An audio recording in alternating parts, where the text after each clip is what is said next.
Hola mis hermanos, amigos, Dios les bendiga, compartiendo con ustedes esta cápsula bíblica más en este recorrido a través de toda la Biblia, desde el Génesis hasta el Apocalipsis. Recuerden que cada día estamos leyendo algunas porciones, tanto de los Salmos, del Antiguo Testamento, del Nuevo Testamento, y seguimos avanzando ya hoy en nuestro día número 155.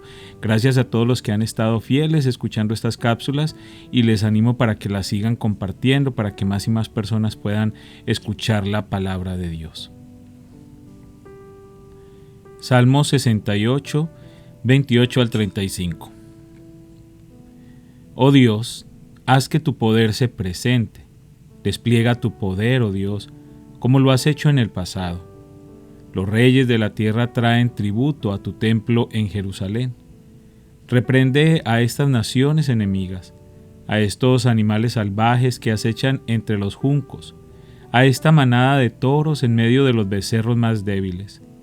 Hazlos traer barras de plata como humilde tributo. Dispersa a las naciones que se deleitan en la guerra. Que Egipto venga con regalos de metales preciosos, que Etiopía le lleve tributo a Dios. Canten a Dios reinos de la tierra. Canten alabanzas al Señor. Canten al que cabalga por los cielos antiguos, su poderosa voz truena desde los cielos. Cuéntenles a todos acerca del poder de Dios.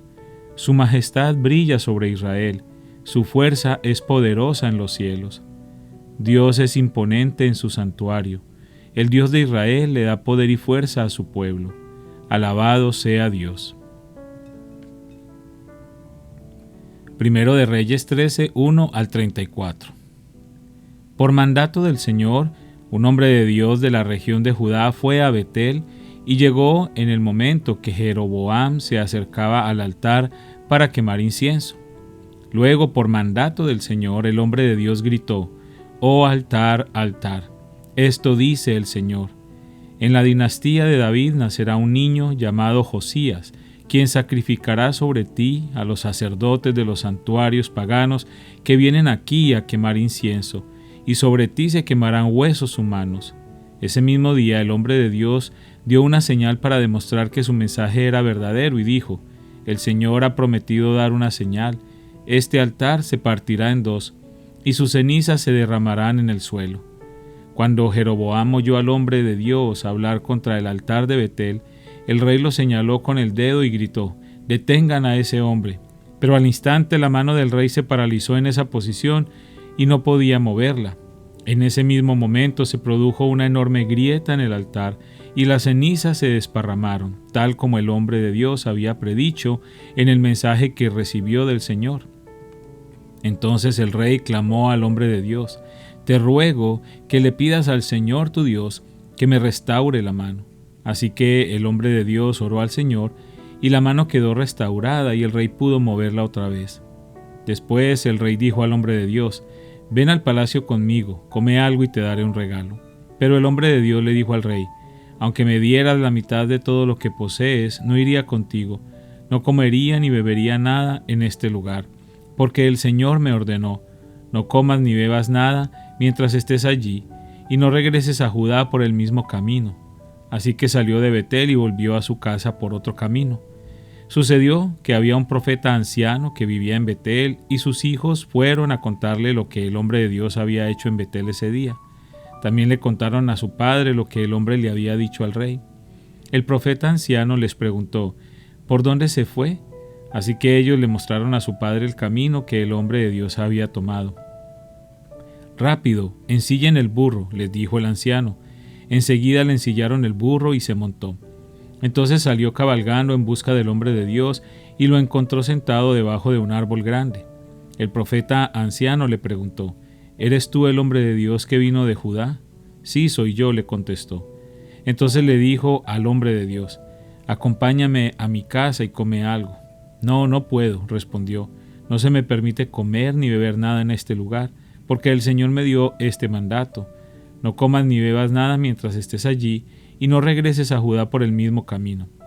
Sin embargo, el profeta anciano le dijo: «Yo también soy profeta como tú, y un ángel me dio este mandato de parte del Señor: llévalo a tu casa para que coma y beba algo».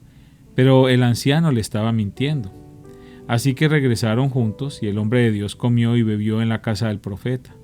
Mientras estaban sentados a la mesa, vino un mandato del Señor al profeta anciano, quien le gritó al hombre de Dios de Judá: «Esto dice el Señor: has desafiado la palabra del Señor y desobedecido el mandato que el Señor tu Dios te dio. Regresaste a este lugar para comer y beber, donde Él te dijo que no comieras ni bebieras. Por eso tu cuerpo no será enterrado en la tumba de tus antepasados». Cuando el hombre de Dios terminó de comer y beber, el profeta anciano ensilló su propio burro y se lo dio. Y el hombre de Dios siguió su camino. Mientras viajaba, le salió al paso un león y lo mató. Su cuerpo quedó tirado en el camino, y tanto el burro como el león estaban junto al cadáver. Unas personas que pasaban por allí, al ver el cuerpo tirado en el camino y al león parado junto a él, fueron a dar la noticia a Betel, donde vivía el profeta anciano. Cuando el profeta oyó la noticia, dijo: «Es el hombre de Dios que desobedeció el mandato del Señor». El Señor cumplió su palabra al hacer que el león lo atacara y lo matara. Luego el profeta dijo a sus hijos: «Ensíllenme un burro». Así que ellos ensillaron un burro, y él salió y encontró el cuerpo tirado en el camino. El burro y el león todavía estaban parados junto al cadáver, pues el león no se había comido el cuerpo ni había atacado al burro. Entonces el profeta cargó el cuerpo del hombre de Dios sobre el burro y lo llevó de regreso a la ciudad para hacer duelo por su muerte y enterrarlo. Puso el cuerpo en su propia tumba y clamó con profundo dolor: «¡Ay, hermano mío!». Después el profeta dijo a sus hijos: «Cuando yo muera, entiérrenme en la tumba donde está enterrado el hombre de Dios. Pongan mis huesos al lado de los suyos». Pues el mensaje que el Señor le dijo que proclamara contra el altar de Betel y contra los santuarios paganos en las ciudades de Samaria ciertamente se cumplirá. A pesar de esto, Jeroboam no abandonó sus caminos perversos. Continuó seleccionando sacerdotes de entre la gente común y nombraba a cualquiera que quisiera ser sacerdote de los santuarios paganos. Esto fue un gran pecado y como consecuencia la dinastía de Jeroboam fue totalmente eliminada de la faz de la tierra. Primero de Reyes 14, 1 al 31. En ese tiempo Abías, hijo de Jeroboam, se enfermó gravemente. Por eso Jeroboam le dijo a su esposa: «Disfrázate para que nadie se dé cuenta de que eres mi esposa y ve a ver al profeta Ahías en Silo, el hombre que me dijo que yo sería rey. Llévale de regalo 10 hogazas de pan, algunos pasteles y un frasco de miel y pregúntale qué le sucederá al niño». Entonces la esposa de Jeroboam fue a la casa de Ahías en Silo. El hombre ya era anciano y no podía ver, pero el Señor le había dicho: «La esposa de Jeroboam vendrá aquí haciéndose pasar por otra persona. Ella te preguntará acerca de su hijo porque está muy enfermo. Dale la respuesta que yo te doy». Así que cuando Ahías oyó los pasos de la mujer en la puerta, le dijo: «Entra, esposa de Jeroboam, ¿por qué te haces pasar por otra persona?». Luego dijo: «Tengo malas noticias para darte. Llévale a Jeroboam, tu esposo, este mensaje del Señor, Dios de Israel. Yo te saqué de entre la gente común y te hice gobernador de mi pueblo Israel.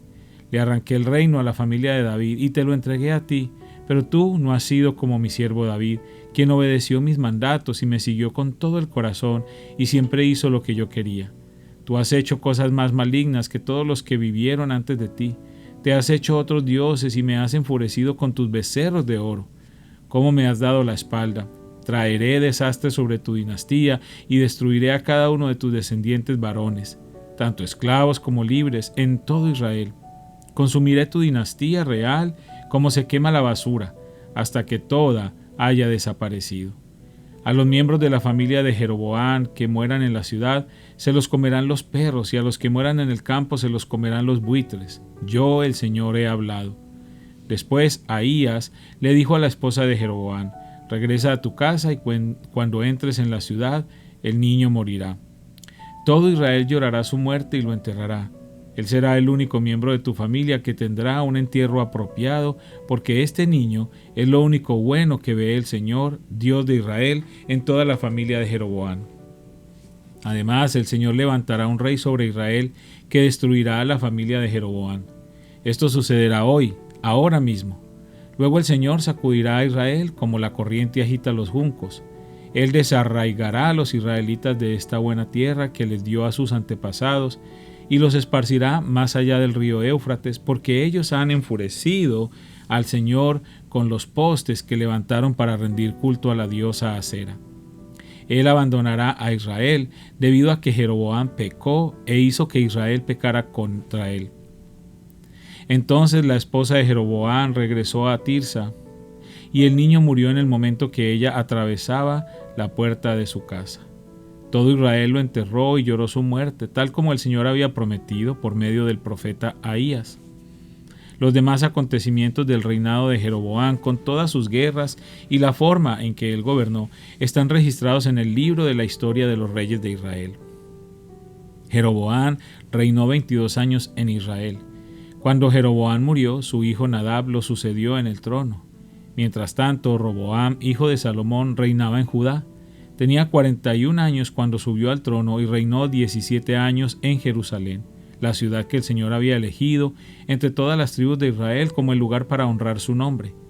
La madre de Roboam era una mujer amonita que se llamaba Naama. Durante el reinado de Roboam, los habitantes de Judá hicieron lo malo a los ojos del Señor y provocaron su enojo con los pecados que cometieron, pues eran aún peores que los pecados de sus antepasados. También se construyeron santuarios paganos y levantaron columnas sagradas y postes dedicados a la diosa Acera en cada colina alta y debajo de todo árbol frondoso. Hasta había prostitutos y prostitutas de los santuarios paganos por todo el territorio. La gente imitó las prácticas detestables de las naciones paganas que el Señor había expulsado de la tierra del paso de los israelitas. En el 5º año del reinado de Roboam, el rey Sisac de Egipto subió y atacó Jerusalén. Saqueó los tesoros del templo del Señor y del palacio real. Robó todo, incluso todos los escudos de oro que Salomón había hecho. Tiempo después, el rey Roboam los reemplazó con escudos de bronce y los confió al cuidado de los comandantes de la guardia, quienes protegían la entrada del palacio real. Cada vez que el rey iba al templo del Señor, los guardias llevaban los escudos y luego los devolvían al cuarto de guardia. Los demás acontecimientos del reino de Roboam y todo lo que él hizo están registrados en el libro de la historia de los reyes de Judá. Hubo guerra constante entre Roboam y Jeroboam. Cuando Roboam murió, lo enterraron junto a sus antepasados en la ciudad de David. Su madre fue una mujer amonita llamada Naama. Luego su hijo Abiam lo sucedió en el trono. Hechos 22, 6 al 16. Cuando iba de camino ya cerca de Damasco, como al mediodía, de repente una intensa luz del cielo brilló alrededor de mí. Caí al suelo y oí una voz que me decía: Saulo, Saulo, ¿por qué me persigues? ¿Quién eres, Señor?, pregunté. Y la voz contestó: Yo soy Jesús de Nazaret, a quien tú persigues. La gente que iba conmigo vio la luz, pero no entendió la voz que me hablaba. Yo pregunté: ¿Qué debo hacer, Señor? Y el Señor me dijo: Levántate y entra en Damasco, allí se te dirá todo lo que debes hacer. Quedé ciego por la intensa luz y mis compañeros tuvieron que llevarme de la mano hasta Damasco. Allí vivía un hombre llamado Ananías. Era un hombre recto, muy devoto de la ley y muy respetado por todos los judíos de Damasco. Él llegó y se puso a mi lado y me dijo: Hermano Saulo, recobra la vista. Y en ese mismo instante pude verlo. Después me dijo: El Dios de nuestros antepasados te ha escogido para que conozcas su voluntad y para que veas al justo y lo oigas hablar. Pues tú serás su testigo, les contarás a todos lo que has visto y oído. ¿Qué esperas? Levántate y bautízate, queda limpio de tus pecados al invocar el nombre del Señor. Padre, una vez más te damos gracias por esta palabra preciosa, gracias porque en la medida que vamos avanzando en la lectura de la Biblia, vamos conociendo cada día más y más, Señor, tu obra perfecta. Te pido de una manera muy especial en este día por cada persona que está escuchando esta cápsula, sea cual sea la necesidad que ellos tengan. Yo te pido que seas tú obrando un milagro para cada uno de ellos conforme a tu perfecta y santa voluntad. Te lo pido en el nombre de Cristo Jesús. Amén.